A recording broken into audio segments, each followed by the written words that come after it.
Hi, friends. Thanks for joining us. Do us a favor, smash that subscribe button. As you can see, it's not Ray and Benny, although Benny is here in spirit.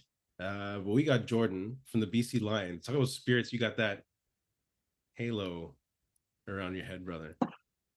Yeah. Yeah, I did. A little unintentional, but it'll work. And Jordan is the game and event presentation manager for the BC Lions, and we're going to get talking about Touchdown Pacific, the Grey Cup, BC Lions, and let's start off by talking about your gig. Like, how'd you get into the CFL? Have you been a fan since you were a kid, and what led up to you working with the BC Lions in this position? Yeah, I mean, first, thanks for having me. Pleasure to be here with you. Of It's been course. a while since we podcasted.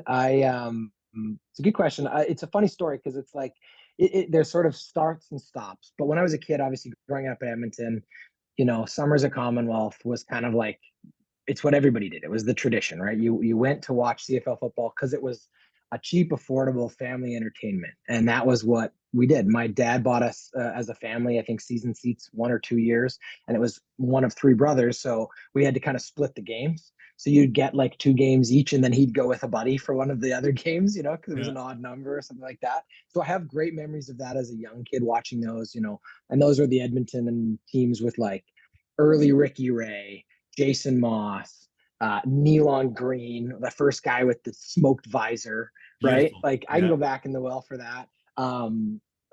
Jason Tucker, who's now a coach here with the Lions. So he and I have had some good conversations about the teams I grew up. He doesn't love me aging him, but I grew up, a fan of that. So yes, CFL in the family, in the blood. I think for a lot of Canadians growing up in the 90s when it was a bigger deal. It was a different deal. We were in a bit more of a monoculture. You didn't have as much options to watch. You watched what was on TV and it was always on. So yeah, I grew up loving it. And then as I got older, moved into film and broadcast and those kind of things. And that kind of brought me full circle around. Always wanted to work in sports. Love storytelling, love producing, the opportunity to, create the story outside of the football field, but all of the other experience that the fans have, that narrative that begins, even before gates, but once you're in the building, there's a story there. Yeah, How does absolutely. that experience go? And so from that perspective, yeah, jumping kind of back into the CFL world's been a treat. I've been here now for 2 years. It's been awesome.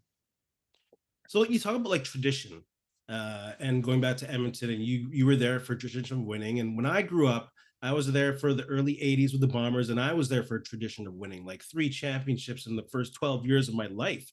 That was crazy. So Totally. now, I was going to ask you about the Elks team later on, but I might as well bring it up now. What are your thoughts Sure. with them and, having to rebrand, and not necessarily what your thoughts on the name are, but like them coming up with new ownership and them building a fan base since you're in that business? What are your thoughts on that, on your home team? Yeah, I mean, I'm happy to see some of the steps that they've taken forward because it's similar. I am still an Oilers fan. I haven't switched my allegiances in that side of it.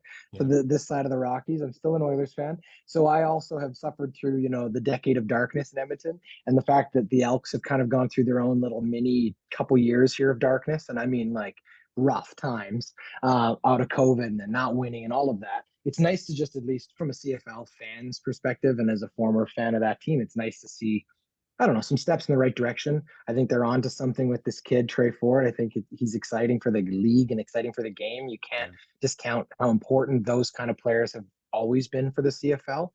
This is a small league that depends very much on that those kind of, I don't know, flash in the pan moments that turn into these stories, right? I mean, as I said, I remember Ricky Ray showing up, coming literally off the Frito Lay truck he'd been selling Frito Lays Yeah. from, and all of a sudden, 4 or 5 years later, he's got a Hall of Fame career going, and it carries on for another decade.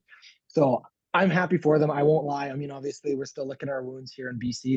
They kicked our butts on Sunday, and it was frustrating because it was the third of three losses in a row. But there's a little part of me as that kid from Edmonton and equally someone in my role. Like I know the people personally who are working in that organization in my role.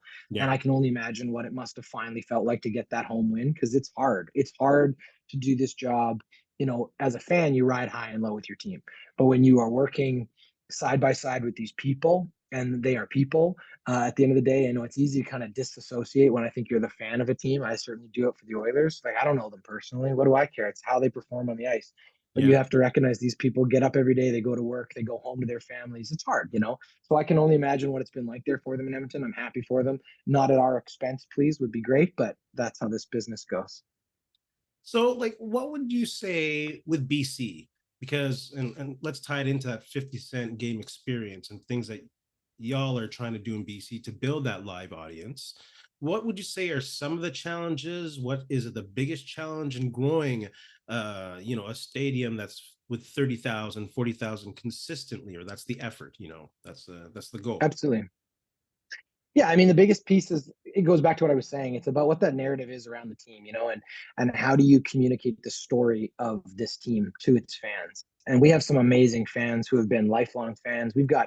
I mean, we're celebrating our 70th season, and we know we have fans who've literally had season seats since 1954. Like, it's very impressive.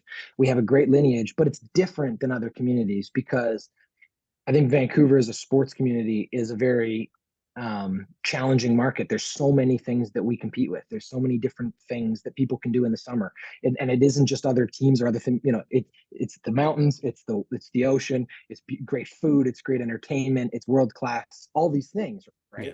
And so you are constantly. And the beginning of our season and the end of our season butt up with the NHL, and that's a huge draw, right? And we've got the Whitecaps, and they're doing well, and so there's all these different things. But for us, I think as an organization, and certainly since Amar bought the team, there's been this real push to focus on how do you grow. And I think the most important way you grow is by telling your story to new people, sharing how they can be part of that story, and then allowing them to invest their own emotional investment in that story and become part of that story, that legacy, and all of those pieces. It's Yeah. about finding new audiences. We have a massive, untapped community in parts of the region that under previous ownership, maybe it wasn't the focus, and it is now, and we're trying to do that. Amar's really put a huge effort into developing, our community outreach. We do over 100, events during the season, and then like basically an event every day of the calendar year almost out in the community, just being there, showing people that we care, showing people that we're a part of it, that we're just like them. We want to be part of that community. We don't want to sit up on the high hill and say, hey, come and, pay top dollar for some product and we'll tell you how it should be. No, we want to be part of that, have that community, that dialogue, investing in youth football, grassroots, all of it, right? Yeah. All of those pieces add up. And I think what's great, and this was before I was here. I mean, obviously, Amar Doman's bought the team before I joined, but as a casual viewer of the CFL in Vancouver before I joined this organization, I could already see it happening. You could already see there was this new excitement and energy around investing in the stuff that matters for people. You know what I mean? Yeah. Affordable tickets, affordable food, different types of experience too. Because there's also a lot of people where it isn't about the affordability; it's about they want to be at the cool thing. They want to go and have that Instagram moment or that place where they can go and watch a football game with friends and feel like they're at an event, and it's all those things. So yeah, it all adds up. But I think the biggest piece is it's a recognition that if you stay still, you will get left behind in the speed at which our entertainment and our sports world moves at today. You have to Yeah. constantly be adapting and evolving and growing. And I think there are places, I'm not going to say where, but I do think there are places in Canada's sports landscape where there has been some stagnation, and you can see it. It's you see it in the stands, you see it in the ticket sales, and you can just see it in the energy. Those organizations, those leagues, those places that are constantly trying to and not just evolve for the sake of evolving, but evolve along with their fans is the key. And I think that's a big part of it. Yeah, it's always boggled my mind that you see a market, and I know you don't want to name names, but I see a market like Toronto, and just the size of the market where it's 2 point something million within the small Toronto GTA is almost 6 million, and you can't draw 1% of that percent of that population to a live event. It just and that's been not just Toronto. There's been markets who have Yeah. neglected their live audiences outside of the community-owned teams, who just out of necessity have always built a strong connection to the community. But the larger markets with private ownership, there's been some decades where it's been kind of neglected making those connections within the community. And it's great to see BC putting all that effort. Like, how is that 50 Cent experience? Like, I know, I don't know, Yeah, there's quantitative data on how it's, yeah. made more fans come to a dated to a game experience. But how was that, and how was that to have in the stadium and be there? It was awesome. I mean, it was fantastic. Obviously, for me, first time that in the role I'm in, getting to experience that room full was pretty special. And I mean, my job specifically, and we can talk more about it later if you want, but like my job specifically on game day, I'm kind of live directing what we're doing, or calling the show, if you will. Yeah. So all of the things I know what's coming, right? I know what the next time out's going to have, or I know what little surprise we might have for the fans. I know how it's playing out.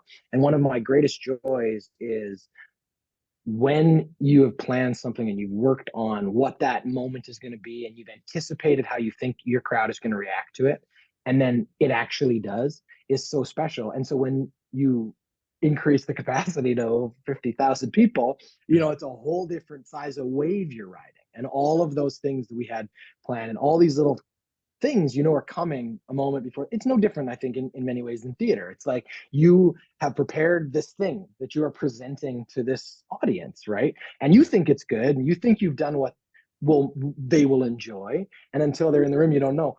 And when you get 50,000 people in there, and 50 Cent pops up, and the pop in the room is unbelievable. And then the best part is, and this is obviously year 3 for that home opener concert, it is in so many ways the appetizer to the football game. And even though it's this massive artist and all these things, you're also trying to set it up in such a way that you don't lose the momentum. And I feel like, we've done a pretty good job of being able to carry that through. And the best part, at least this year, we had a much better football game. The year before, when we had LL Cool J, and it was Yeah. still a great vibe in the room. We blanked the Elks, and it was kind of a ho hum game. Like, it was a tough game for a new CFL fan to really get behind, because it was like, it just wasn't an exciting football game. I mean, it was exciting if you're a Lions fan. You shut out the Elks, and it is what it is. But it's fun when it's able to kind of, when all the stars align, right? And you're all able to do it. And it was also, I think, a huge validation this year to see the size increase. Like, this is obviously the largest crowd that this home opener event Mm. has drawn. It validates the premise of it. Obviously, getting that level of artist is a huge part of it. But then all the other pieces that come with that. The stage is bigger. We basically got an abbreviated version of his tour show. Like, it was massive in terms of what it was. We had 2,000 fans on the field, like you would at a Jeez. Super Bowl halftime show. And this Yeah. is before the games even started. You know what I mean? Yeah. So it was Totally. very cool. It was very exciting to see the buzz. Yes, the key piece coming out of it is it cannot be a one-off. You have to then be able to turn that into tangible growth. And how do you build an audience from it? And I think that there are pieces of that we will continue to learn, and how to figure out how to do. But I do think there are people who came into that building, maybe that's the first time they'd seen a CFL product, and I think they'll probably come back. And I think that that's why you do it, and that's why we build it that way. Is there a way to maintain 50 Cent's energy throughout the game without starting with 50 Cent or LL Cool J? Yeah, for sure there is. I mean, I like to think of it this way. My objective, there's a rhythm to football. And anybody who watches it knows there's a rhythm to football. But Yeah. there's also a rhythm to how a football game begins, right? And you've been to a stadium, any stadium in the world, they do a bunch of different things that are all about setting the table, let's say, for the game itself. And that's the whole pregame element, right? The players have finished their warm up. How do you tell the story of the game? There's a pregame show, or there's some video content, or whatever it is. Uh, all of it is designed by that creative team to set you up. My objective on our side is a sort of a crescendo. I want to slowly tell you what you can expect, get you a little bit buzzed, get you a little bit excited. And then in that last like 2 or 3 minutes before my team hits the field, my Yeah. job is to slowly take that crank on the amp and turn it to 11. So by the time my team hits the field, the room's already buzzing, and they can ride that momentum right into pregame through coin toss. And by the time we kick the ball off, we're sailing. And then the game does the rest of the work. The game tells you what it needs, right? Yeah. And like I said, there's a rhythm to it. You can tell right away. I mean, watch the game our two teams played a couple weeks ago, where that first quarter flew by because no offense was getting any traction. Yeah. Defense is making stops on both sides. It's a scoreless game early, and it just, you could feel the rhythm of it being like, okay, one of these teams is going to just sort of grind the other one out here, or one of these teams is going to explode, and you already know that's coming. So you kind of feel the rhythm of it. From my job, like I'm half watching football. I'm crowd watching, right? I'm watching what my crowd needs. Yeah. Okay, they're not feeling it tonight as well as I need to. We need a little help on defense. We're going to make sure the crowd's up there. We've got some tools, content wise, and the PA announcer, whatever else, help that crowd give my defense a little bit extra, right? And some stadiums, fantastic at just knowing this. Other stadiums, you got to do a little bit more work. And one of the great challenges when you bring in 50,000 people, and let's say a third of them have never been to a CFL game, or maybe are casual CFL fans, there's some educating you got to do too, right? And Yeah. you got to teach them the rhythm of the game. You got to show them, hey, we don't need as much noise when we're on offense. In fact, it'd be great if you could just be quiet for a little bit so VA can hear the play call, right? Totally. But they don't necessarily know that because they're watching football at home or whatever. You got to teach them, and you grow that. And then the game, again, as I say, it shows you what that rhythm is. And equally, you don't want to burn it all out in the first quarter because you're Yeah. going to need them in the fourth, right? You gotta be able to build that crescendo back up. So it's a rhythm thing. And I think what I really enjoy about my job is that I have one of the few jobs along with my team, but from my perspective, being able to sit up in the booth and see it all, I'm one of the few Hmm. people outside of football ops who can actually impact the game. And really good game presentation teams can do that because they know what pressure points, let's say, to push for their crowd, right? Yeah. And I will give your team full credit. Winnipeg's great at this. Winnipeg knows their crowd, they know what their rhythms are, and they follow it really well. And the crowd over time has learned really well how to do that. And it's a hard place to play in as an opposition. And that's the goal, right? Absolutely. My job is twofold. One, make it a great and entertaining experience for my fans, but also make it just a pain in the ass for the away team, right? That's my job. Yeah. And there's lots of ways to do it. Lots of teams do it in different ways. I think the way we're doing it right now is working really well. And I think our fans are starting to, embrace how, at least like how I'm doing it. I don't think it's subconscious. They don't know I'm doing it. They have no idea what I've brought or what I'm trying to do differently than previous people in the role I'm doing. But I feel like, I'm learning them. They're kind of learning what we want to do. And I think it's working so far for our team. We've got a great home record to prove it. So there's my quantifiable data. Hey, that's true. That's true. So then, just like how players have, a week of lead up and prep and they get ready Yeah. for game day, tell us what your job entails. Once a game is done and you have a home game coming up, how do you prep? What Yeah. information do you get? What's your game day look like? What's your game day prep look like? Talk us through Monday to game day. Sure. I mean, it's funny. My game day, let's call it, started in February because as soon as we know our themes, as soon as we know our schedule, the work Yeah. starts there. You start already preloading all of what you're going to put in. You know what games you're going to need certain entertainment for. Our game on Sunday this week is our family day game. So it's our Fam Fest is the theme, and we knew that we knew that was something where we were going to, and we've done the same theme last year too. It's a great theme. It brings the opportunity for families to come together. So that's the frame, let's say, that we work with, right? So I know what's going to go in there. Again, as I say, all the way back in February, we call up longtime Canadian family entertainer Fred Penner. Hey, you want to come do a halftime? Lock him in. So that's done. The game week itself, you've got a lot of those big pieces. You know what those big pieces are going to be. What's your halftime entertainment? Maybe you got a special pregame element, or even just who your anthem singer is, and those kind of pieces. And then outside of that, it's scripting. So the whole game on our side is scripted, like literally written down. We know what every beat is going to be, because every quarter has 4 timeouts for TV, right? And that often surprises people. They're like, "Oh, there's so many TV timeouts." I'm like, "Well, actually, there's an exact number, and I can tell you exactly when they are because they're every 3 minutes." Or as Yeah. close to that as the CFL can allow. So TSN makes the decision exactly when they go to timeout, but it's always after a punt or always after a kick. They try not to break up drives if they can help it, except for the 3 minute warning. There's a rhythm. So what we go through, and I have scripted all of the in-game elements. So the activations, partner activations, we've got all these different holes to fill in the stadium when the crowd's, watching some Coca-Cola or Pepsi ad on TV. In the building, we're putting on a little show. So we've got activations where, kids are on the field racing, or um, you know, you've been to football games, you know what I'm talking about. That's Yeah. kind of the rhythm. So I script all those, all the ad copy, what the PA announcer is going to say, what exactly it's going to look like, and then working with, like, who are the members of our team that are going to run this activation? How many people do they need? All of it's written down, all scripted. And then basically that that scripting lets me work with our content team. There might be some specific content that comes into the game for the theme or whatever. Hey, we need this special video, or there's a tribute video, or we need some image for this, whatever it is. So I work with them to make sure we've got all of that content, and that's happening, as we move through the season. But on the Monday, Tuesday, it's when it really gets kind of locked in. And then by Wednesday, Thursday, that content has all been provided. We know what it is. The script is kind of, let's call it, locked. And then the content gets loaded in. It's tested. We make sure all the content works for the stadium. And then we kind of we have a challenge, or I mean, you can look at it however you want to look at it. I think it's a bit of a challenge, but we are one of multiple tenants in our building. So unlike teams that own their own building or their core tenant, we have to basically move in. And so we do that usually game day -1.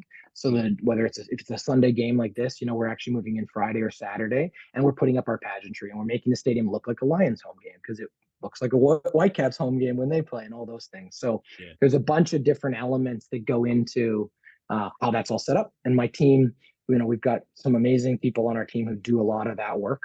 I sort of marvel at how fast they're able to turn it around.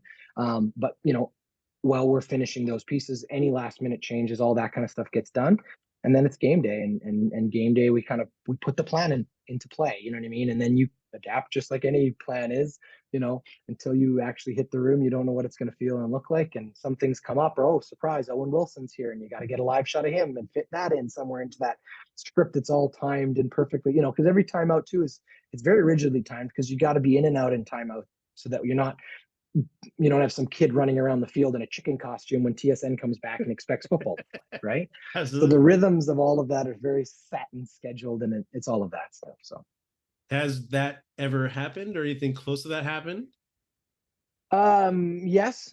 I won't tell you when and where. We've had a few. I mean, Yeah. there's always things that it's live, right? It's just like live theater. It's a live entertainment thing. So there's always the best laid plans. And then I'll give you a good example of something similar. It's a little bit different in the sense that we didn't get stuck in a timeout, but the timing for timeouts is, as I say, determined by the TSN truck, because they know what their obligations are. They know when they fit it. It's about 3 minutes. So the first timeout is at 12 on the clock, then it's 9, 6, and 3. And so getting close to each of those, you kind of know a timeout's coming, and you're watching play and trying to figure out when it's going to be. Yeah. And I'm obviously on radio with myself, my production team, all the people that are doing our in-house cameras, the actual activation team, like our promo team, our hype team on the field. We're talking to everybody, and we also are able to talk directly to a timekeeper, basically, and who is relaying these timeout. He's the timeout coordinator. Yeah.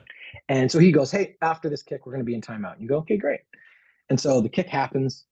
Great, we're in timeout. We get told we're in timeout. We start the on-field activation, and then I'm looking, going, it doesn't look like we're in timeout. And I've got a wall of monitors next to me. I can see all of our cameras, but I also have like a dirty feed right from the TSN truck, so I know when they've gone to timeout.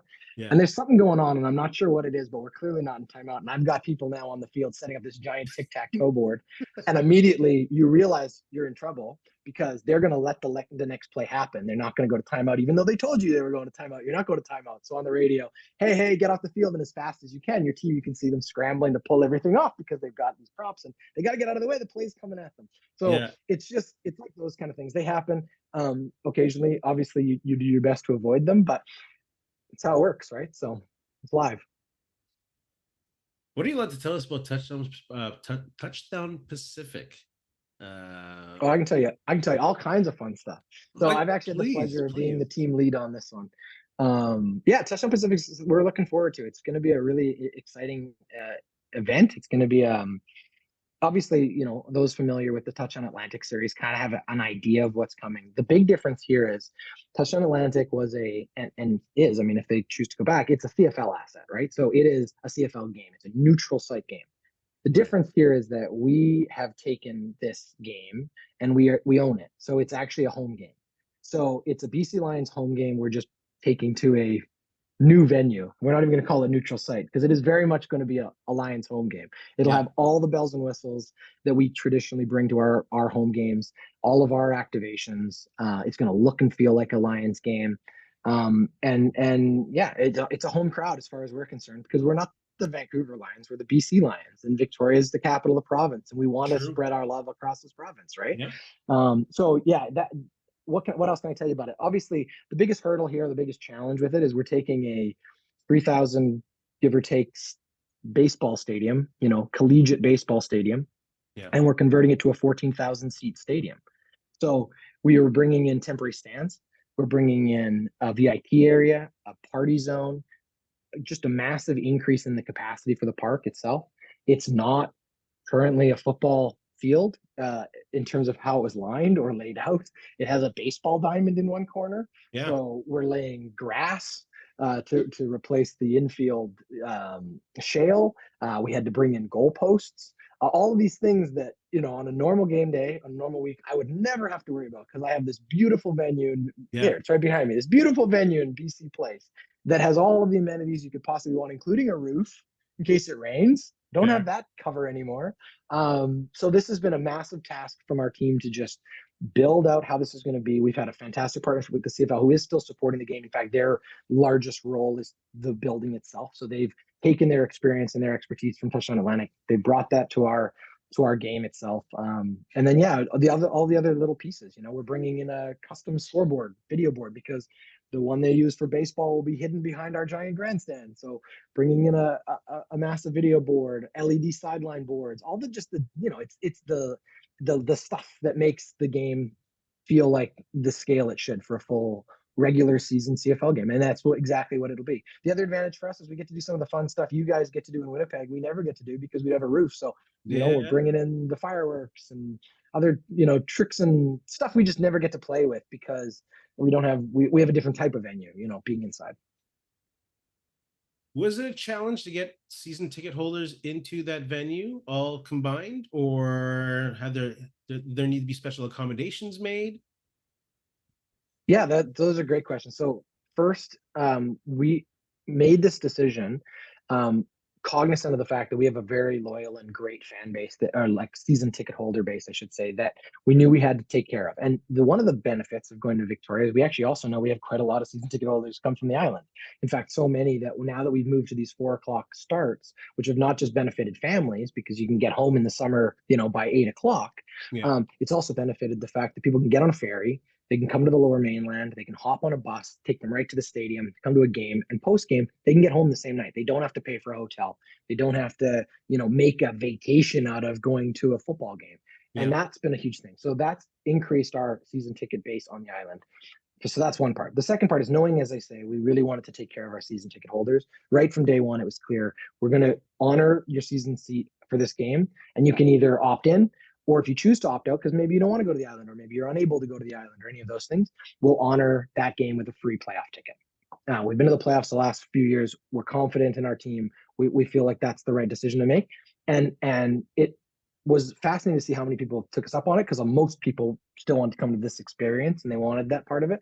Then a lot of Yes. people said no. And what was great about that is we then were able to accommodate a lot of new fans from the island. And that was important to us too, right? Being able to make sure that people from Victoria or even up the island were able to buy a ticket and come to this game. And I'll tell you, the demand was insane. It sold out in under an hour. And that's not just me Crazy. blowing smoke. Like, it legitimately sold out at under just over 50 minutes, which Yeah. I think blew all of our minds a little bit. So much so that we felt the need to bring more capacity. We're opening a little bit extra space up, but we're also going to host a viewing party across the street, like a watch party. So fans can buy a cheaper ticket, but they can still feel like they're part of the experience. They're going to share some of the food and beverage with the stadium because it's literally across the street. We'll bring some of our in-game elements over there, make it part of the experience. You still get to feel like you're part of Touchdown Pacific, and yeah, that's a big part of it. It's a good question because it was important for us to make sure that those season ticket holders were taken care of and felt like they're part of it. And then to your question about accommodation, we also have had some great buy-in from our partners. So having the city of Victoria as one of the partners on the project, they've done some phenomenal work to make this happen. The province, and then just last week we were able to secure a deal with BC Ferries because the last ferry that was scheduled for Saturday night was 9 p.m. But we all know in the CFL, sometimes these games can go a little long. It's a 4 o'clock start. We're hopeful you'll be done by 8 o'clock, but hey, maybe you go to overtime or maybe there's, a little bit extra. Getting to that 9 o'clock was going to be tough.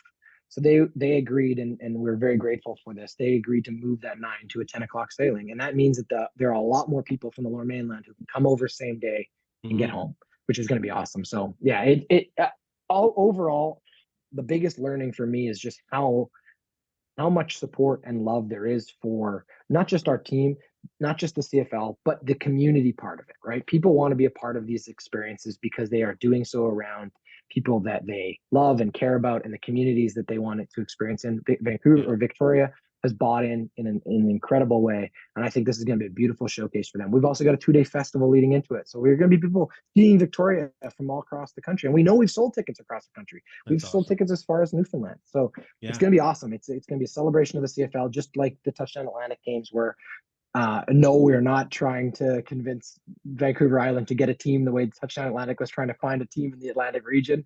This is a BC Lions home game. These are our fans. This is our crowd.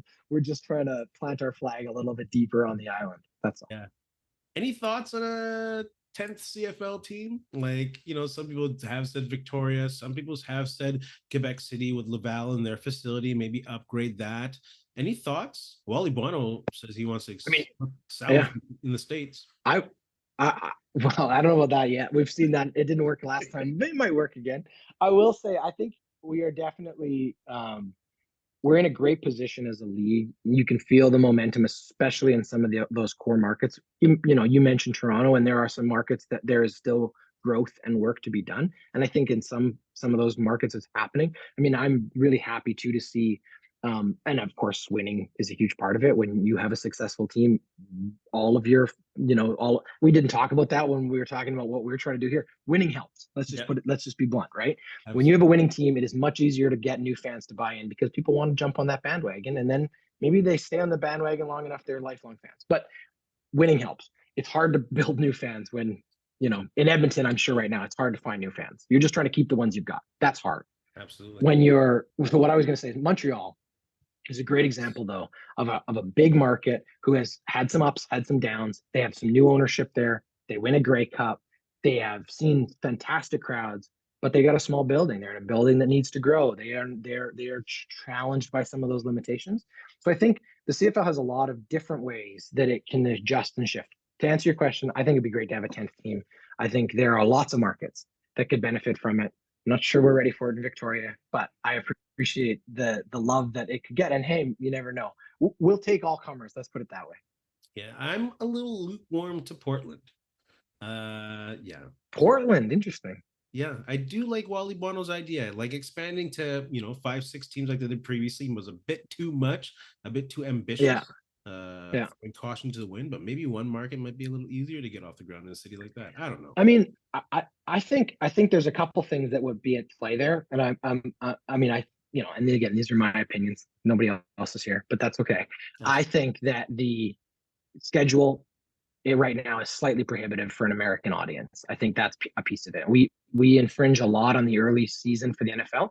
I Yeah. think that we start a little late. I think we should, if you shifted to make it work for an American audience, and you look at what the UFL is doing, you'd have to shift your schedule. You'd need to be starting, let's say, early March or late March even, and you'd need to be getting that Grey Cup presented end of October. You know what I mean? Yeah. If not earlier. Frankly, for me, like and again, strictly my own opinion, I think that Labor Day should be the end of the season. I think that you should be going into playoffs following Labor Day. That would be a great window for me. You know what I mean? It's Yeah. spring, summer ball. Get rid of the fall part of it. I appreciate why it's in there and it's tradition and all those pieces. But for me, it's like, you know, sacred cows are meant to be slaughtered. And sometimes you have to look at the cost benefit. And for me, it's like competing with the NFL is tough. Moving those games off of Sundays in the fall was a great decision, but it's tough. It's a hard thing to play against. And I know in our market, once the NHL starts up, they suck up a lot of oxygen. And it's Yes. hard depending on how that schedule balances out. And I'm sure it's the same in Winnipeg, right? Like if the Jets are good at the beginning of the year, they're going to get those big draws because that's where we are. That's where people, Absolutely. that is the big major sport, let's call it, that competes with the CFL in Canada. Yeah. So that's always the conundrum. It's like, what do you want to go up against? The playoffs in the Yeah, that's true. NHL or the That's true. beginning of the season in the NHL? It's like, Well, it depends on where you put your value, I think, is the hard part. Because you're right. Like we were concerned, let's say, when the Canucks were doing really well in the spring, because it was going to eat into our home opener and getting that yeah, crowd going. And you do want to get a good start to your year. But at the same time, there's also benefit to having full attention as your season ramps into the like home stretch, and those games really matter, again, in some markets it's not as big a challenge, and Yeah. that's part of what makes the CFL beautiful, is that there are so many different types of markets you have to, you know, contend with, and what their challenges and strategies are for they draw an audience and all of those things. But I think there's benefits and drawbacks on both sides. I'd be fascinated to see where it could grow and how it could change. I also think it's we're one of those leagues where tradition is such an important part of the fan base we have, but equally tradition can be prohibitive, let's say, to growing and new fans too sometimes, right? And you have to Absolutely. find that you got to strike that balance. And that's what we talked about all the time here, is like, you don't want to alienate your old fans in the pursuit of new fans, but you also don't want to close the doors so that fans don't feel comfortable coming through them because they Yeah. feel like there's no space left for them. You know what I mean? Totally.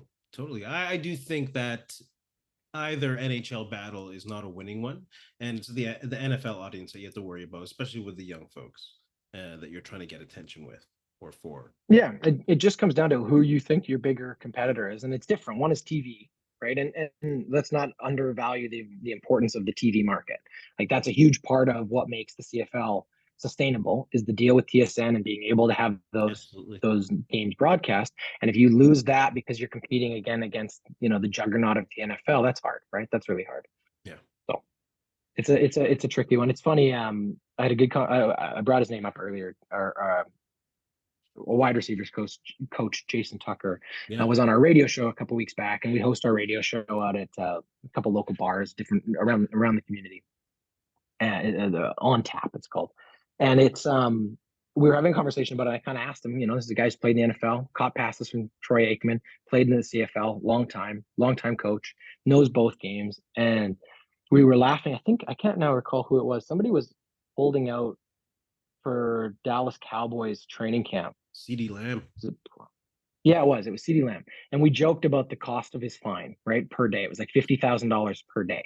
Yeah. And we were kind of laughing about that just as a figure. And he laughed. He goes, well, hey, if you had two TV networks competing for the CFL, we'd have the same salary, because that's the only difference at the end of the day, Yeah. is it's just about the number of eyeballs on your product. And then the cost just grows. But he also said, if we had the same ability just to compensate like half our players the way that they're compensating them, players would pick the CFL over the NFL because it's a more exciting game to play too. It's just about eyeballs. That's the biggest piece. So again, Absolutely. markets. You grow another market, maybe you get some more eyeballs. Who knows? I'm absolutely ecstatic that the CFL playoffs, I think, and the Grey Cup are being broadcast on CTV, a national Yeah, I think broadcast. that's great too. Like, that's a game changer. Absolutely. Like, I can't believe that hasn't happened earlier, especially with TSN and CTV being the same company. Yes. Yeah. So, Well, and I think part of it is that is a testament though to the quality and to the growth of the CFL in the last couple of years. You know what I mean? Coming out of COVID, which was a hard thing. This is a league that didn't play for a year, right? yeah, And in lots of markets, that could have been and almost was a death knell, right? And the absolutely. ability for this league to bounce back and to grow, and again, in certain markets, it has been a faster rebound than others. That is true. But I think as an overall product, you can see there is an excitement there. And hey, like, everything helps, right? So gambling helps, being able to find different ways for fans to engage helps. Those all are parts of it. But you're right, it is a testament to the fact that there is an audience for this game, and I hope I agree with you. I think it's fantastic. I also think it's awesome that we're broadcast on CBS in the States for many of Yes. our games throughout the season. That's fantastic too, because again, it's just new eyeballs, right? And Absolutely. and anybody who finds it and falls in love with it, that's a win. Totally. Totally. Where are y'all in your planning of the Grey Cup? Speaking of playoff times, CTV and the big show. I don't even know if Totally. it's still the Great Canadian Drunk. For years, it was called that, and I don't think it's called that anymore. Like, is that an underground Certainly thing? not in the circles I'm working in. I don't think it's formally called that. No, I'm aging I have yet to myself, hear that man. I'm one. aging That's myself. okay.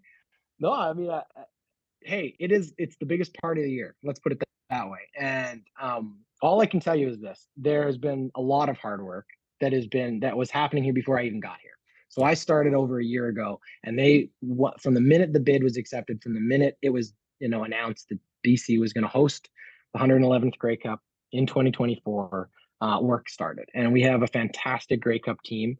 Again, I don't know how familiar you are with how it works in terms of the organizational part of it, but traditionally, you have an organizing sort of department that's brought up from, an event team that builds this out. You have an executive director. Ours is Riley Witchar, who's fantastic. Previously ran hockey, the World Juniors for many years for Hockey Canada. So he is very experienced when it comes to big Canadian sporting events all over the world, mind you. He put them on in multiple places, but he knows what he's doing, and he's brought in a fantastic team that's putting on what we truly believe will be the largest Grey Cup festival ever. Not only because we think we're going to get a lot of people here to see it, but it's got the largest footprint. So they're taking over because, again, as you know, the Grey Cup is the game, but the Grey Cup itself is the festival. It's a week-long celebration of the Canadian football game. It's a week-long celebration of Canada itself. Every team comes and participates. We're taking over the convention center here, both sides of it. So again, if you're familiar with the Vancouver Convention Center, it has sort of these two massive buildings right on the water, and both sides are being fully activated. So one of the things we're really excited about is it'll all be centralized. Different markets, again, it's do different things, but what we really wanted to do is create a hub where fans, regardless of where they come from the country, know, hey, I go down to this area, I'm going to have a good time. There's going to be free activities for me. There's going to be paid activities for me. There's going to be something for everybody. We've got zip lines. We're going to run a zip line across a section of water, like from one building to the other building, right on the harbor there. We've got a giant zip line. It's going to run you all the way down the hill. This is the same area where like the Olympic torch is from 2010. So like this is a place that knows how to put on a festival. And as I say, Riley's team's doing a fantastic job. I can't spill too many secrets because more news will be coming as we get closer. But we know a lot of it. Look, the Jonas Brothers are going to play halftime. That's a big name. It's an important thing when you think about how do you grow that audience. You find different people for, especially on the TV side of it, because not everybody's going to fit in the building. But we are going to fit in 54,000 plus people. It's going to be it's going to be packed in there. It's going to be great. Yeah. And then we at the end of the day, you can bring all of those things into play, but the people that make the Grey Cup really what it is are the fans. And I experienced Grey Cup last year in Hamilton, and as my first experience as part of a club going there, what blew me away was just the love and support for the CFL as a whole, whether your team was in it or not. And look, there were a lot of guys there in blue and gold. There were a lot of people there, supporting the Alouettes, but there were an equal number to both of those two fan bases in everybody else, right? And the fans come out. There are people who have made this like multi-generational traditions, right? To come to Grey Cup is the thing they do every year with their family, with their friends. There's these clubs. They've all got matching jackets and outfits, and it's awesome. It is this wonderful celebration of Canada. And I think if you haven't experienced Grey Cup, you have to. You have to at some point in your life. You've got to get to a Grey Cup and see it. Whether you're, again, a CFL fan, whether you have a team or not, it's worth experiencing. Because it's special. It really is special. And yes, we have lots of fun stuff. I can't pull the curtain back on too many of the things. I don't even know most of the things because again, it's top secret up there, but what I have been showing looks fantastic, and we're going to continue to roll out some more and more of those things as we get closer to it. I will say there are still a few tickets available, so here's my little pitch to those people out there in Winnipeg. I know your team's not where you thought they would be, but this is the CFL. They could go on a run, buy those Grey Cup tickets, put a little good karma in there. Maybe they make the game, and hey, even if they don't, we all showed up to see your team play. We all watched the Grey Cup in the years they were there. Come support the league. Get your butts out here. I guarantee you one thing. You're not going to need a winter coat. You're not going to need those winter boots. It's going to be November in BC, in Vancouver. It might be a little rainy, but that's the worst of it. You don't have to shovel rain. It'll be nice, and all the events are going to be indoors. It's going to be beautiful. And to add on to that, I was looking at flights today on WestJet. There's a flight right now for 207 from Winnipeg to BC. What are you waiting for? Isn't that crazy? That's the go from Tuesday Get your butt out here. Let's go until the Monday after. So it's affordable. Awesome. It's affordable. Hey, you will have a great time. Anyone, I swear, I'm not just blowing smoke. I swear, you will have a great time. I know I did last year, and I was working part of it because we run a party room, right? Every team hosts a party room. So again, even if your team's not in it, your team will be here in some form or another. You can come celebrate with other fans of your team, no matter where you are from. And it's awesome. It's really special. Grey Cup's it is something special. It is 100%, and it's just such a great Canadian tradition that continues to grow. Yeah. Does your game day experience or role change for the Grey Cup, with it being, I guess, a CFL run neutral site game? Neutral, even if the owners. Yeah, a little bit. My job definitely does. Our job as a team definitely does. So the Grey Cup is a CFL neutral site game wherever it's played. Even if the Lions are in it, even if it next year when it's in Winnipeg, even if the Bombers are in it, it is still a CFL game. Yeah. And both teams are treated the same. They're given the same facility. They're given the same time on field. All the things. You lose the quote unquote home field advantage piece to some degree. Yeah, you're still sleeping in your own bed. Yeah, you still got your own fans for the majority in the building. There's still a home field advantage, no matter what the CFL will or won't tell you. Yeah. That's how it works. So you want to be in it. You especially want to be in it when you're hosting. That's the goal. But for my team, for myself, I do a very similar job. I'm still responsible for calling the game, making sure that the game functions. It's just the stuff that goes in the game is all CFL, right? So their partners activate and their elements. And to be honest with you, it's not that different than what we do in the playoffs. So even if you host a playoff game, the Yeah. CFL owns the playoff games. They come in, they operate the games. Someone's sitting next to me from the CFL, making sure whatever I'm doing meets what they're looking to do. They bring in their own pageantry, their own content, all those kind of things. So from that perspective, yeah, it's very different. The biggest difference is that it's a massive game. So like again, I will not actually probably see or experience anything outside of the stadium at Grey Cup because my week there will be building and prepping that whole game. So Yeah. there's a huge pregame element that goes into it that this fantastic company PRP comes in and for them it's a home game too because Patrick Roberge his company's based here in Vancouver. They do the Grey Cup presentations, let's call them, of pregame, postgame for the actual trophy ceremony, and they do halftime. They produce all that. Well. They're based in Vancouver, which is great. So it's like a home game for them. But I work with them. And we kind of do this handoff. The things I would traditionally worry about pregame, I don't have to worry about. They take care of. They make sure the player intros happen. They make sure that the anthem happens, all of the pageantry, all of the bells and whistles. They do that. And then he hands it back over and then the game happens. But also just the stuff that goes into the stadium. Like I said, we have to turn the stadium into a Grey Cup event. So it's going to look different. It's going to have different pageantry, brand new stuff on all of the walls and the banners and everything that goes into making the venue look and feel the way it does. CFL takes care of all that. So that all has to happen. There's rehearsals all week. You got to figure out how the heck we're getting these Jonas Brothers out to center field and getting them off and all the moving pieces. And we didn't even talk about that with 50 Cent, but like that was the hardest part of 50 Cent was just the scale of it. We had, I think 15 like F-150 size trucks pulling around stage units and pulling around speakers. Yeah. You got to get it all out there in like 4 minutes, and you got to get it all off there in about 4 minutes because there's a 14-minute halftime that everything has to fit inside of. And anyway, that's how. So all that stuff happens, and yeah, it's like putting on a massive show. So from that perspective, my role is different because I'm collaborating with the CFL. And kind of being told what they want me to do, and that's fine. I become part sort of their employee or their tool for the week. Whereas obviously in our home games, I got a lot more say in what we do, so that'll be different. But it's exciting all the same. And of course, I'm the conduit because all of my people are doing the job, right? So making sure that all of my guys fit into what they need, right, and understand what they need, and have the ability to fulfill their game. Yeah. Anything that you're most excited about or see as the biggest challenge so far? From a Grey Cup side, Yeah. I mean, it's the scale of it. It's massive. I mean, we have a fantastic building. But there's two things happening. One, we have a building that is right next door to a hockey rink that has a league that decided to play a hockey game the same night as the Grey Cup, which blows my mind. But we don't have to get into that. Yeah. Well, we They're also can. playing a game We the night can. before. From an NHL perspective, I understand why you have the Canucks on a home, like a home stand the week of Grey Cup, because there's going to be a bunch of people in Vancouver who will probably come and watch your game, especially if they're from out of town. That makes sense to me.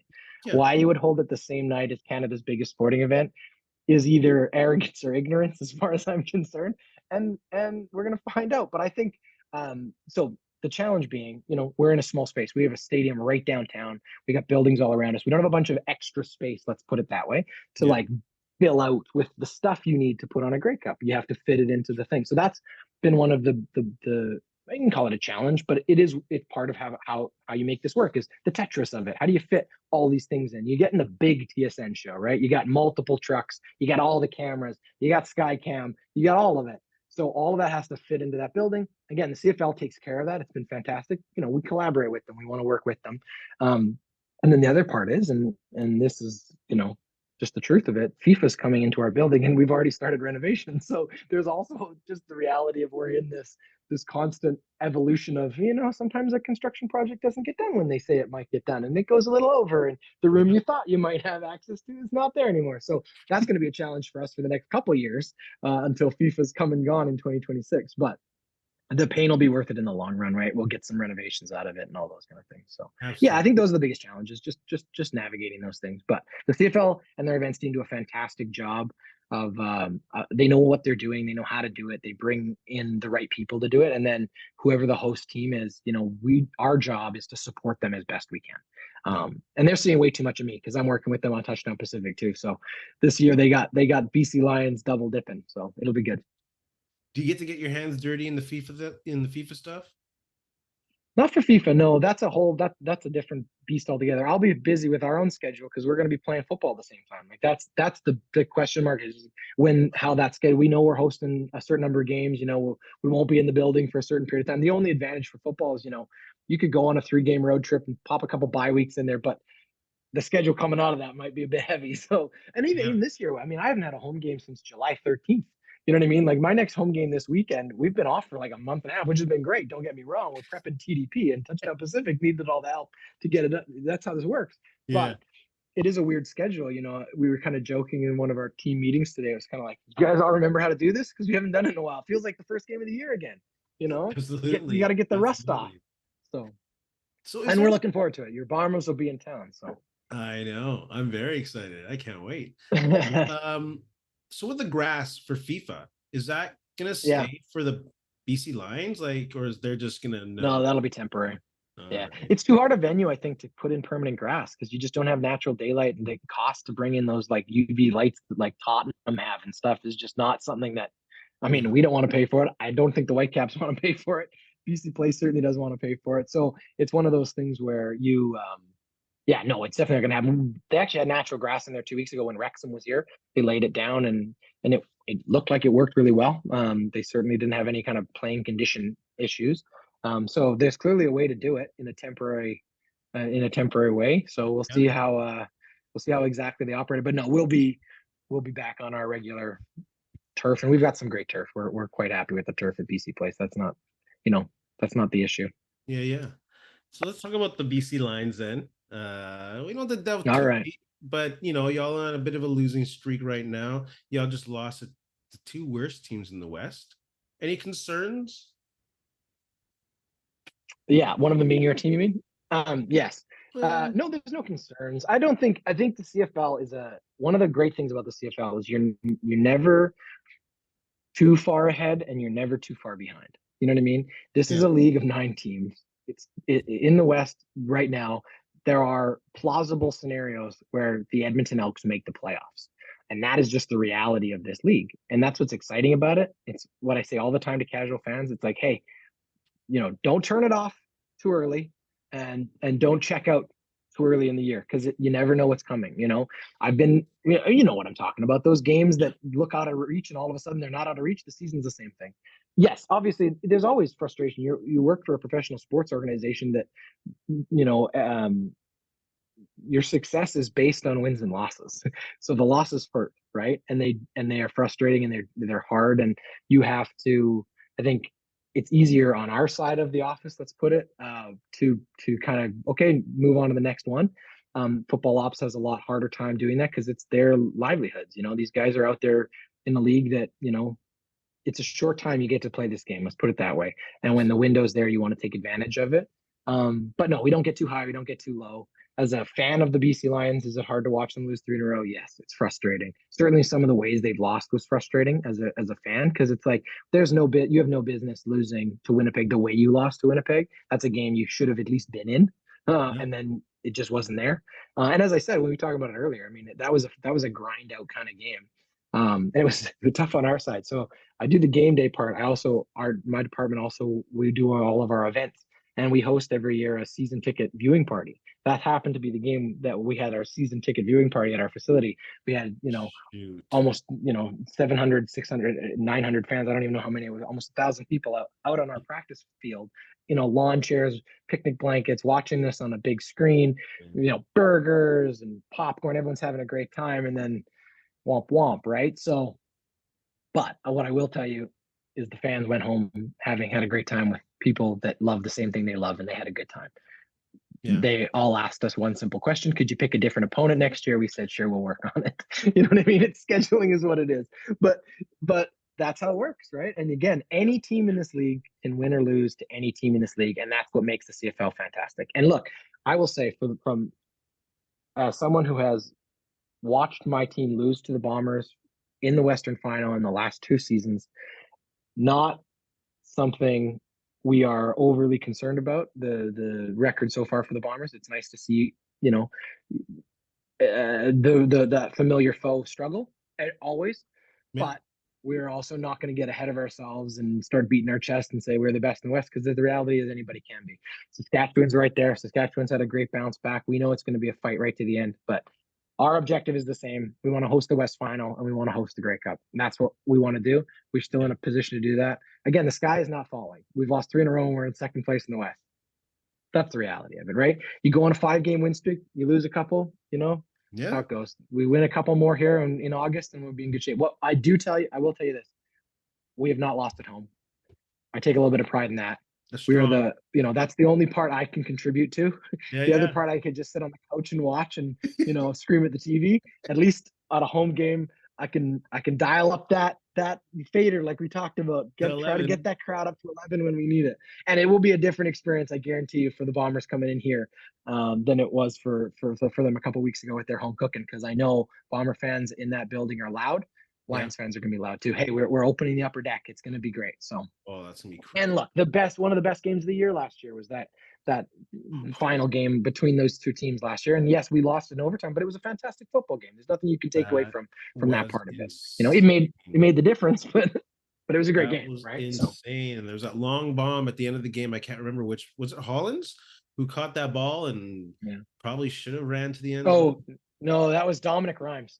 That's Dominic right. Rhymes probably should have dropped to a knee so we could kick a goal. But you learn that's football, right? He's Yeah. got a split-second decision between trying to be the hero, and in the end, he ends up being the GOAT. But that's how it goes. That's football. And like I say, Yeah.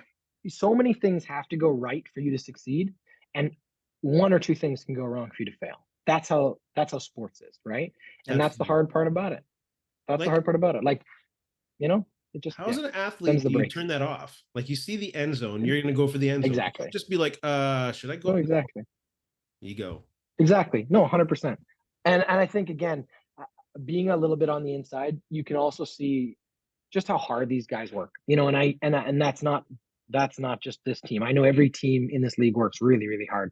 These guys care. They work incredibly hard for it. And so, yeah, it hurts even more when, like you say, one of those little mistakes costs you so much, right? The stakes are so high. Even that game last night with the Elks, Oh, when you go, like if you were to watch it back, there are so many moments where that game turns the other way, right? And something doesn't go your way. That the penalty where a rookie hits the punt or the kicker, and he just doesn't know the rule, or isn't that moment of decision making is wrong in a yeah. split second, the game goes a different way. And that's how it goes. So it's hard, but it is part of why we love it, right? Especially the CFL. Oh man. Exactly. Is there anything specific do you think the Lions had to do to beat the Bombers? Well, they should score. That would be a great starting point. It didn't work Don't out mean very to well for them laugh. last game when they didn't. No, it's fair. Look, I Yeah. mean, hey, we put 2 shutouts up on the board last year, and our guys were running around very proud of themselves. So I Yeah. give Winnipeg full credit. As a defense, that's not an easy thing to do in professional football. Yeah. The Lions know that's not going to happen again. They're going to go out with a different plan. And look, we're down VA right now. He might play. I'm not in the training room. I'm not going to say whether he is or isn't. He was, he traveled with them to Edmonton. We'll see how he is, but that makes a difference whether you've got Yeah. VA in there or not. Um, But I also think that if he's not in there and Dolagala's out there, or they go to some combo of him and Bryce, like the truth is these guys now have also had a start under, Dolagala's had his first start of the year. That's a hard thing to pick up halfway through a year as the backup and jump into. We saw how great he Yes. was in Saskatchewan in that backup role last year, but it wasn't instant. It took a little while to kind of get the offense around your style and what you're used to doing. I mean, look at Edmonton. The difference between, McLeod Bethel Thompson and Trey Ford is the same thing. Like, that's two completely different athletes behind you who do completely different things. And it's too simple, in my opinion, to be like, oh, well, Trey Ford's the answer. It's like, no, Trey Ford and all of the other players who are able to set him up to succeed, right? And it is what it is and how it fits together. What do I think the Lions have to do to beat the Bombers? Yes, they have to score. They also have to stop the run, which is something that I know there's been a focus on this year because that was something that's hurt them in the last couple of years. You've got an absolute animal coming out of the backfield. Yeah. But equally, we need to establish our run. I think Stanback's due for a breakout game. I thought he played really well in Edmonton, but he's Absolutely. he's due for one of those kind of games. And we know he likes to play against the Bombers. He certainly did that in the Grey Cup last year. Mhm. So I think that's one thing they'll be looking for. And then I think it's just going to come down to all the same cliches you've always heard. It's about those turnovers. It's about taking advantage of those opportunities when they're there. We talked about last year's last game of the year. From my perspective, watching that game, it was a tale of two halves. The Lions had them in the first half. They were in control of that football game, made a couple simple mistakes, and a really experienced team in the Bombers took advantage of it. The Yeah. Lions have done that to other teams even this year, where they haven't necessarily been the best team, but they took advantage of opportunities when they were presented to them. When somebody puts it out there on a platter and you don't take it, it may not come back around. So yeah, Yeah. they got to go through the doors when they open there and do the best they can. I think there's going to be obviously a lot of pressure on them. So it's going to be about how they start. But I think they're also going to be benefiting. And again, this isn't just me. They're going to Mhm. benefit from that home crowd. And I think it will be nice for them to kind of have a home game. They haven't played, like I said here, since like literally a month ago tomorrow. That's a long time without a Yeah. home game, without your own crowd, without your own facilities, all of it. Right. So, You need some of that home cooking. And I do agree with you. William no, Stanback, I think, is 100%. the biggest key of that game. If they can get that running game against the Bombers, and the Bombers, I think, are still the worst team against the run. If they can get that going against the Bombers, that'll slow down the pass rush and that'll give Dolagala a little bit of time because he's not as mobile as VA. So No, get that running game. No, I and VA think is a that'll give some different, time. yeah, VA is special in that sense of it. But also, like, Dolagala is like the tallest guy on our football team. He might be the tallest guy in the CFL. Like, Yeah. he doesn't even have to, like seeing over that O line, he's got, and there were one or two passes last night, or I guess we're one of it Monday. So yeah, Sunday, last night in Edmonton, where he overthrew guys on like a 40-yard bomb, right? And you're like, this guy's got a cannon. If we Yeah. just get the cadence right, we just get the rhythm right. If you know what I mean? Because it's a new Yeah. quarterback, all of those things. But if they get that right, he's great. And I'm happy he's the backup because I think, no quarterback, let's just say in this league, is safe. You always have to have number two ready to go. You guys have a fascinating situation there in Winnipeg with how you guys have been using your two guys. And I think, the Lions are in a similar position. David Mackey doing our short yardage has been an interesting wrinkle. It's worked out for us. He was the only touchdown last night, Yeah. but I think Dolagala is a great number two option. And if he's who we need to put out there on Sunday night, then I'll make sure it's nice and loud for him, or nice and quiet for him on offense, and nice and loud whenever you guys are out there. All right. I'll yell my best from here to balance that out. I'm gonna ask you to put your Edmonton hat on for a second. I know we talked about the Elks Okay. for a little bit, but they're coming in with new ownership, going from private to a community Yeah. owned. As an Edmontonian, is that sad? Is that happy, optimistic, both? A Yeah. mix? So I don't want to correct you. It's the other way around. They're going from community to private. Well, what did I But say? you just flipped them. That's all. I just want to Oh, make sure sorry. you're in the right way. Yes, You flip, do please. private, but you're right because it is going to be a huge change. I mean, this is a club that has been the way it has been organizationally for a very long time, ever, and a team that I can say this as a former Edmontonian. The old joke is how many Edmontonians does it take to screw in a light bulb, right? And the answer is none. They just sit in the dark and tell you how great the light bulb used to be. Because the city of champions is all about the past. This is a team, the city that needs to move forward. They need to embrace the new identity. They need to embrace the success that is ahead of them. And I think a new ownership is a great step in that direction. I think that, you know, I think they are doing a lot of the things that they were not doing right for a couple years. I think they are starting to do right. They're doing things the right way, and they're learning lessons again from us, from other teams that have had success. They're implementing the kind of incremental growth that's needed, and something that Edmonton for a very long time never had to worry about.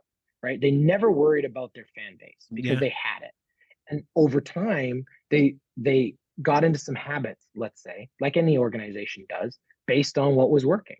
And then once those things stopped working, they didn't really know how to get back to being, you know, innovative and being creative and finding new things to do.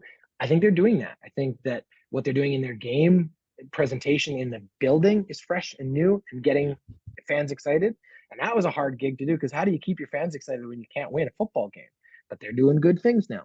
The football side of it, clearly, as I said, I think we all can agree Trey Ford is a revelation. He's something special. If they can Mhm. nurture and get him to a place where he can win them football games consistently, and they can build around that and build a core of players who are dedicated to that organization, like those great organizations in the CFL have, then they're going to start to move in the right direction. They have all the tools, right? They really do. The one piece Yeah. they're missing is leadership at that level. If they were missing it, have been missing it, they have an opportunity here. I think it would be great. It'd be awesome for the league to have.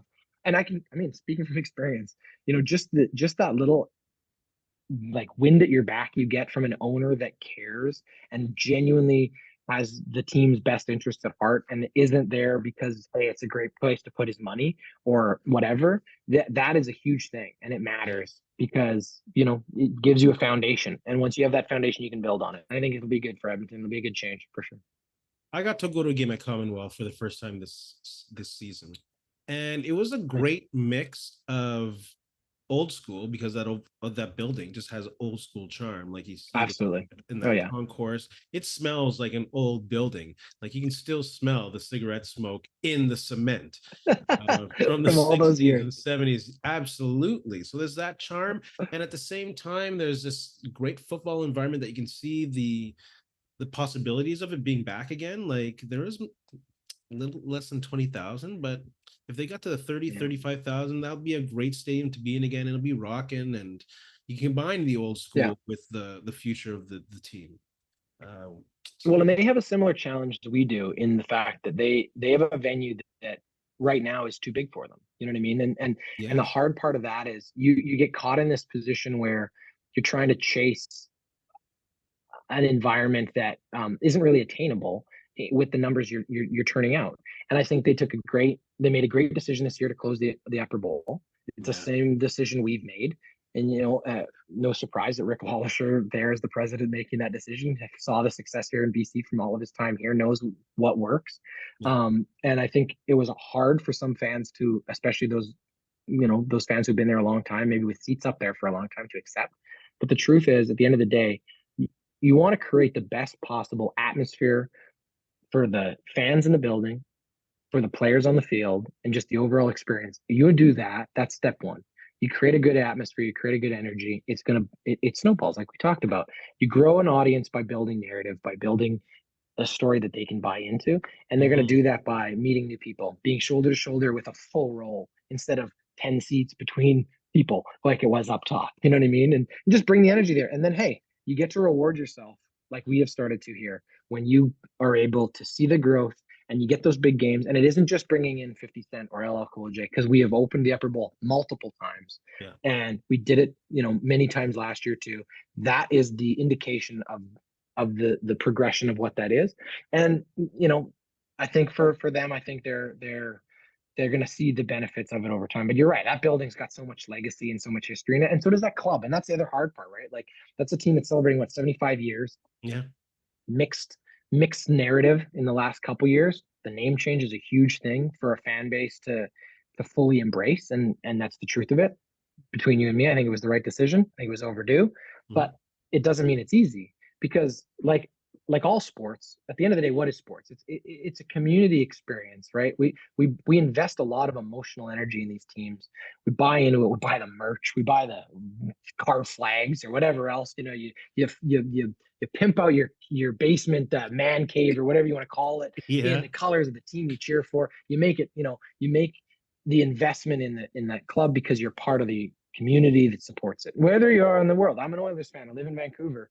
I'll walk around proudly with an Oilers jersey on here because I know that it says something to the people in this community that I'm not with them on that one. You know what I mean? I'm with somebody else, and I'm part of that group, right? Yes. And it's kind of the safe space where some of those like human instinct, like animosity, us versus them, can be like exercised in a safe place, And as a person who, now works in an environment that's all about cultivating and harnessing that and unleashing it in the right way in the venue, that's a huge thing. And I think for Edmonton, the growing pains are still showing, but they're getting there. So yeah, as a former Edmontonian and as a kid who grew up cheering for the green and gold, let's call them, I'm happy to see some success. And look, at the end of the day, nothing is more important to the CFL than every team in it finding success, Yeah. because every team that that is struggling, it affects everything else. This is a small league. This is not the NFL. You can't have a Chicago Cubs in the CFL. It doesn't work. You have to have all those markets clicking in their own way, right? And in different venues and in different sizes and whatever else, but it's got to work. And look, if Edmonton had the Princess Auto Stadium, we'd have a different conversation about how hard it would be to fill it because it's Yeah. a different venue, right? Commonwealth will always look half empty because it's massive. That's just the truth of Huge. it. So, but it is good. It is good. Yeah, I mean, you've been there, so I haven't been there since a lot of the renovations either. It was an old lady when I was there, and now it's gotten some facelift. So Yeah. It's all right. It's all right. it's got a few. Well, it's not. Yeah, I mean, you're sitting in one of the jewels of this league. You and Saskatchewan are sitting in the two. I mean, again, as someone who literally, puts the show on in a building, we can appreciate, the benefit of a stadium that's full and pretty and looks like what it does. You got all the bells and whistles. So you got a great team over there doing what I do there. So, Yeah. yeah, I, I can say a few things about Bomber fans once in a while, but it's the CFL, right? We should leave on a good note, shouldn't we? Or no? Yeah, I kind of spoiled it there at the end. I spoiled it. You want the truth? I could give you the truth for a second. I had Yeah, a I had please. a member of my team on your sideline and had a fan chuck a beer at him. So we know it can get hot and heavy in certain markets. I can believe But that. I can believe that. It yeah, I wasn't bet me, you but I can. can believe that. And it was not you. No, no. Look, at the end of the day, like we just said, that is part of. We don't want that. We don't want people being assaulted, Yeah. but we want fan bases that are passionate. We want them to be invested because that benefits all of us, and it creates a great atmosphere across the league. So I'd rather that than a disengaged and uninterested fan base. So Yeah. Yeah. And there's this thing that the CFL, I don't know if it's across franchises, but I've struggled to find that new audience. And it's amazing to watch like teams like the Toronto Raptors back in the day, their focus was new Canadians and women. yeah, So, and yeah. you could see a strong female, sorry if that's the wrong term, women base really growing in the CFL. So hopefully, the CFL has found a strategy to grow with new Canadians and the female fan base as well. Well, I definitely think that's a focus out here. I think the new Canadian part, especially because we have such a large new Canadian population, and not just new Canadian, but like second and third generation Canadians who just have never been marketed to, have never been Yeah. invited in. And Yeah. that's the big thing, is it's about opening those doors, right? And saying, hey, this is something you might enjoy. And it's different maybe than what you're used to, but it's cool. It's different. It's an exciting thing. And I think we're seeing that. I mean, look, we've got the first full-time Punjabi radio broadcasting our every Yes. game this year, which is fantastic because we have a massive Punjabi community out here. Punjabi Hockey Day or Hockey Night in Canada, Punjabi started out here. We know that those are opportunities to grow and to find new fans. And you're right, that the women part of it, just audiences that were for a very long time wrongfully considered outside the demographic, Yeah. right? And that's the piece that has and needs to continue to change, is the recognition that, like, if you don't create safe space for as many different people as possible, all you're doing is hurting your bottom dollar at the end of the day.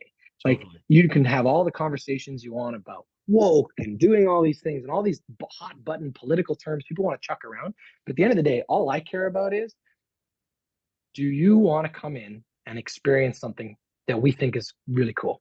Right? Yeah. I don't care who you are. I don't care where you come from. I don't care if you've ever seen a CFL game or if you think you know everything about it. At the end of the day, I want to sit a space where you can come with your family or on your own and have a great time. Like that's what my objective is, right? And I think that when you embrace that and you actually put a focus on who those people are and where they are and going out to where they are and meeting them halfway, that's where you find success, right? Yeah. And yes, there's a dollar factor attached to it, but at the end of the day, you know, that's only part of the equation. Yeah, and I called the Grey Cup the Great Canadian Drunk, and not totally in jest, because that was what was part of the CFL being part of, for lack of a better term, Canadiana. Being part of the Yeah, Canadian fabric was this, and CFL was a huge part of that when I was a kid.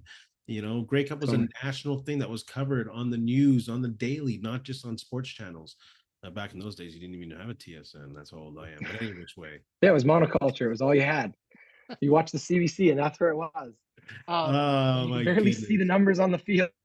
That's how bad it was. No, it's But true. It's growing. It's growing, and you have to keep doing that. And the CFL is going to think a really good job of that. And it goes beyond yeah, just the tokenism of it or just saying it. Like you actually have to put in the effort to do it. And I think that that is happening. We have more women working in football ops in the CFL, than we've ever had, and it's yeah, continuing to grow every single year. And I know that because facilities need to be shifted and changed. We need more female locker rooms and spaces for people to be comfortable and safe to do their jobs that were never even thought about before. Because why would they be? There was an assumption made. There was an yeah. expectation that was different, but it's changing, right? We have Tanya as one of the on our coaching staff, and she's a fantastic ambassador not only for women in sport but for football because she's a football coach. At the end of the day, it Yeah. doesn't matter what her gender is or how she identifies, none of those things.